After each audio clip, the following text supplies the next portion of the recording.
We're gonna keep on working proudly. Keep on working proudly. Keep on working proudly. Never turning back. Never turning back. It's a time when women have virtually no rights as citizens.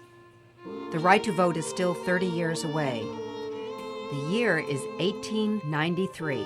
Women are working in factories, as domestics and as cooks. But their preordained destiny is to be wives and mothers.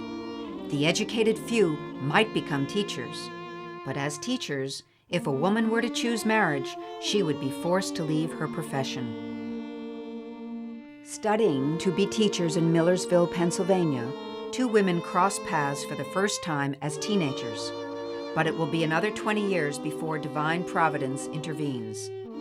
For when they meet again, in 1914, they will forge a partnership that will be so strong, so steady, so balanced, that some will describe it as almost magical. They are Gertrude I. Johnson and Mary T. Wales, founding mothers of Johnson & Wales University.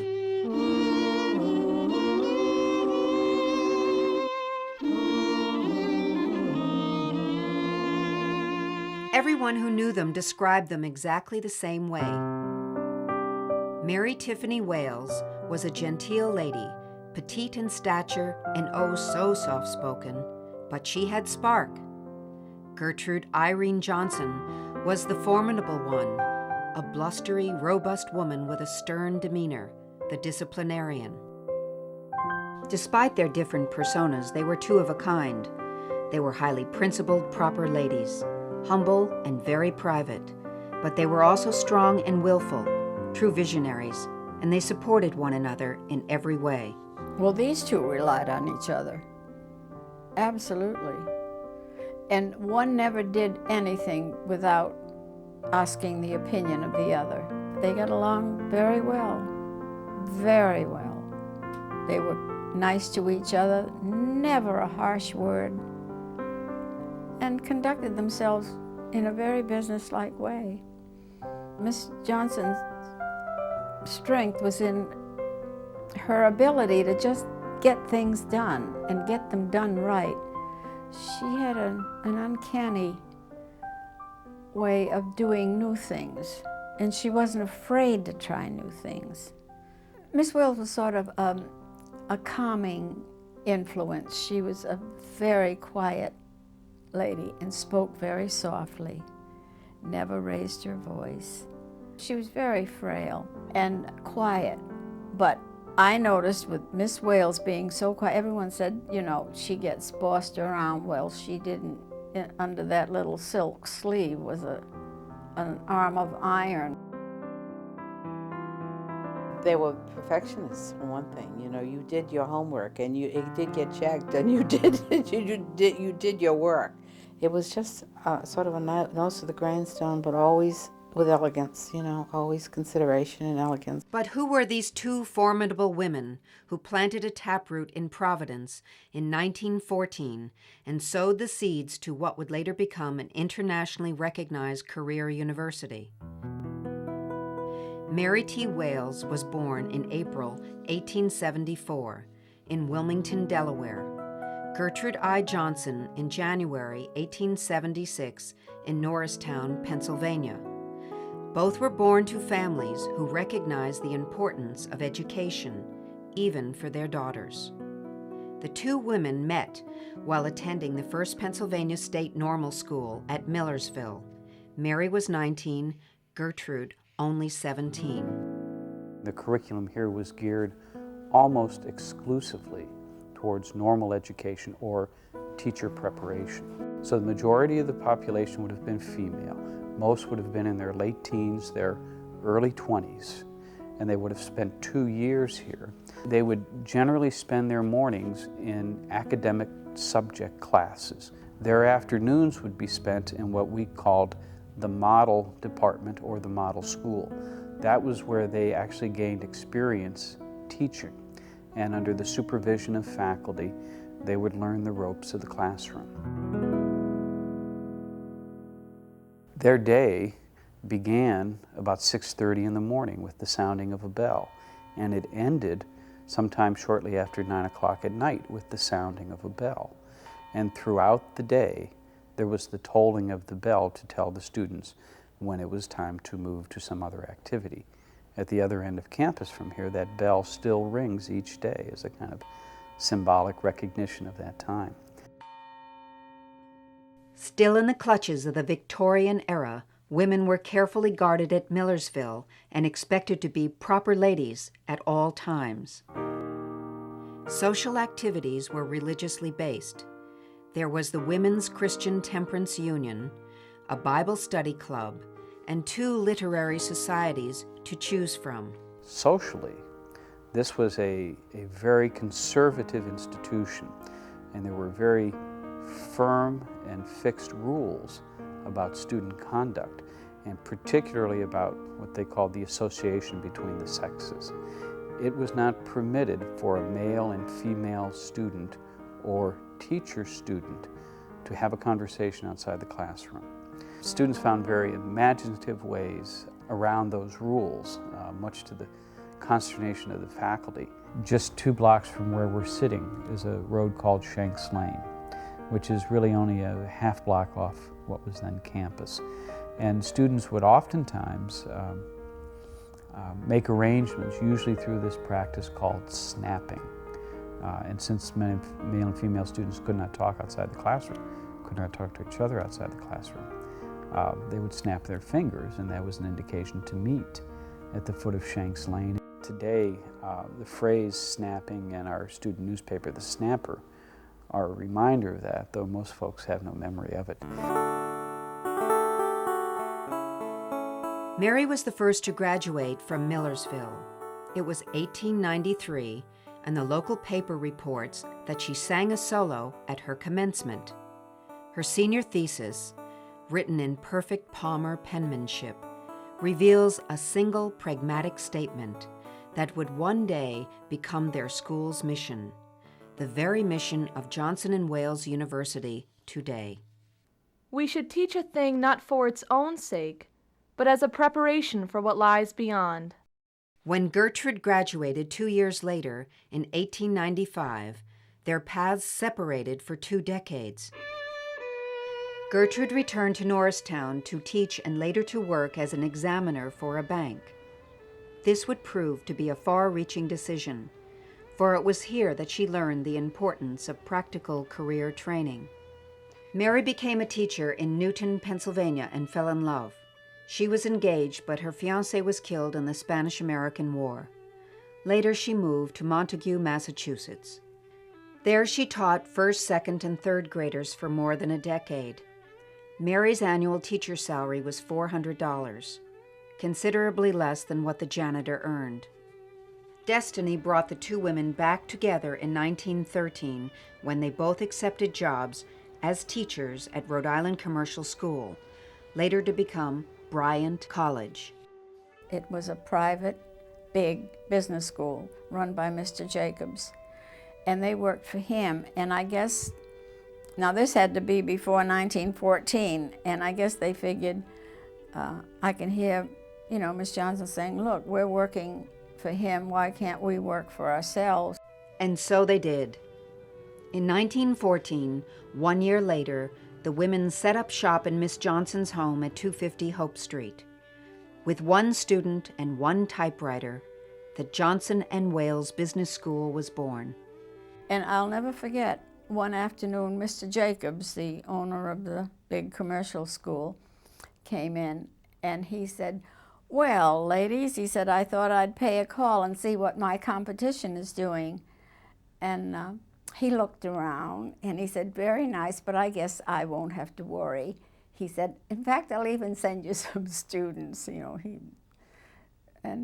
Miss Johnson didn't think that was funny at all.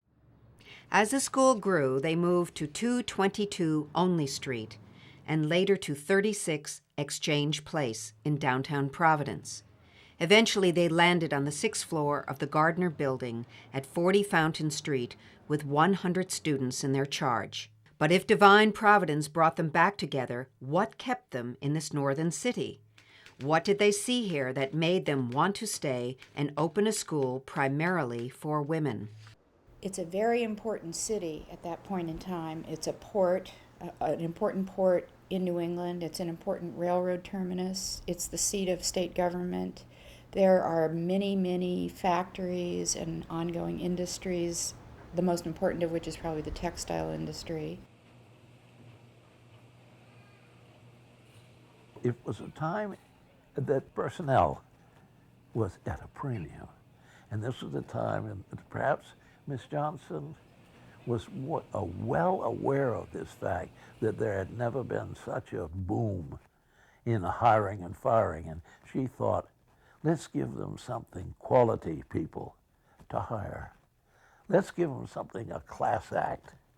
And they had experience as teachers. They were somewhat older. And as long as they had enough capital to open a business and to provide the office machines, which would have included typewriters, adding machines, comptometers at that point, and knew how to teach the skills of dictation, bookkeeping, accounting, typing, then this is an ideal business for two women to begin. Miss Johnson and Miss Wales launched the school at the beginning of World War I, when there was a real shortage of male labor, including male office workers. With men marching off to war, a door swung open to women, a door to entry-level office work. The office is a place of opportunity. Teaching office work is a place of opportunity. But in the office and in the world of education, the higher level positions are absolutely closed to women. This is a niche for educated women that isn't in the business professions, but is a kind of middle ground for ambitious women. It's a place for ambitious women to exercise their skills, but one that's structured by the discrimination against women in education and in the economy. They were smart, and they used their smarts. They used what they had. It wasn't a fluke that they were successful. They worked hard at it. They analyzed it. They analyzed it backwards and forwards, and they were successful. And what they had, that drive, and saw what a woman's mind was capable of. And at that time, the world always knew that women were not quite up to the mental qualities of the male. They proved that wasn't true. Gertrude and Mary were part of the New Woman era. This new woman was mobile, independent, self-confident, and often rejected marriage in exchange for a career. Many women who receive educations at this point in time feel a kind of mission as women not to waste their education. And Miss Johnson and Miss Wales fit that profile. They show us that by what they did later, that they pursued this business education with a real dedication and with a sense of mission as women, that they wanted to do something important with their education. The relationship between the two women is obviously central to their success in creating this school. They must have respected each other, liked each other, been tolerant of each other's foibles. One was strong where the other wasn't, and vice versa. It's a common aspect of the new womanhood to have these strong female friendships. In great partnerships. That's how it happens. That one person, and I'm sure that's between Johnson and Wales, that one person filled in the minus qualities of the other. And both of them had guts and strength, but both of them had minus qualities. Fortunately, it meshed. Fortunately, between the two of them, they made a power that was better than either one of them. I think for Johnson and Wales, you know, they're here in the midst of this generation of single young women who became role models and encouraged, you know, the young women in their pursuits. And I think that that's what faculty at Millersville tried to convey, that teaching was more than just a job, it was a vocation, and you had a real responsibility to shaping those in your charge. There's a lot going on in this period. It's a kind of bustling, very intense period from 1890 to the First World War. And these women would have been part of that movement from smaller towns to big cities. When they get to the city, they can live together. No one will question that. They can engage in this creation of a business, basically, and things that they wouldn't have been able to do in 1880.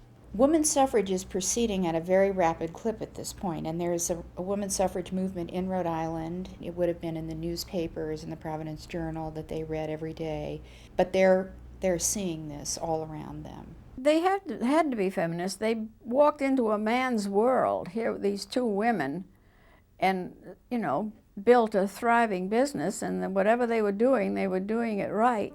Their students, now in their 70s and 80s, remember them as exceptional teachers with very high standards. That I thought they were excellent teachers because before I met them, I graduated from classical high school, and we had some excellent teachers there, but I just found that Miss Johnson, Miss Wales topped them. One of the things that I will remember about class time was that once Miss Wales began her bookkeeping class in the morning, she was not ready to quit until she finished whatever the subject was for that morning.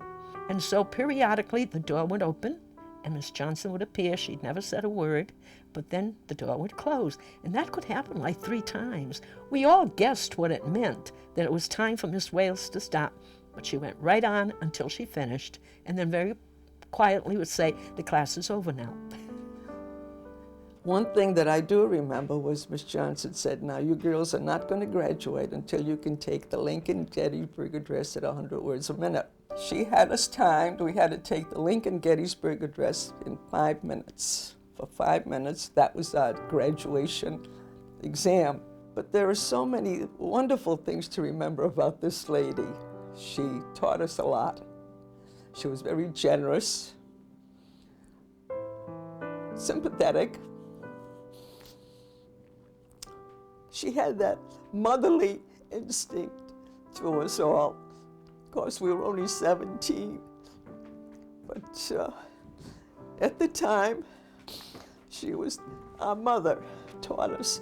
You can't find too many teachers like that today that took so much interest in you individually. I think they made me feel very responsible for what I was doing and to do it well. Because their standards were high, and they made my standards high. And when I went out and worked, I think my standards stayed high, and I think that's one thing they definitely accomplished. I wish I'd appreciated them more in those, but as you get older, sometimes you look back and you say, oh, that person did a lot for me. And they did. Lovely, lovely people. I was getting ready to graduate, and it was a bookkeeping course, and I was over or under 2 cents. And they said I wouldn't get the diploma until you figure this out. And it wasn't the money. See, that's the thing. It wasn't the money to them. It had nothing about that. It was the fact that they want everything to be perfect. A graduate of Johnson & Wales, they have to be good. So I figured it out.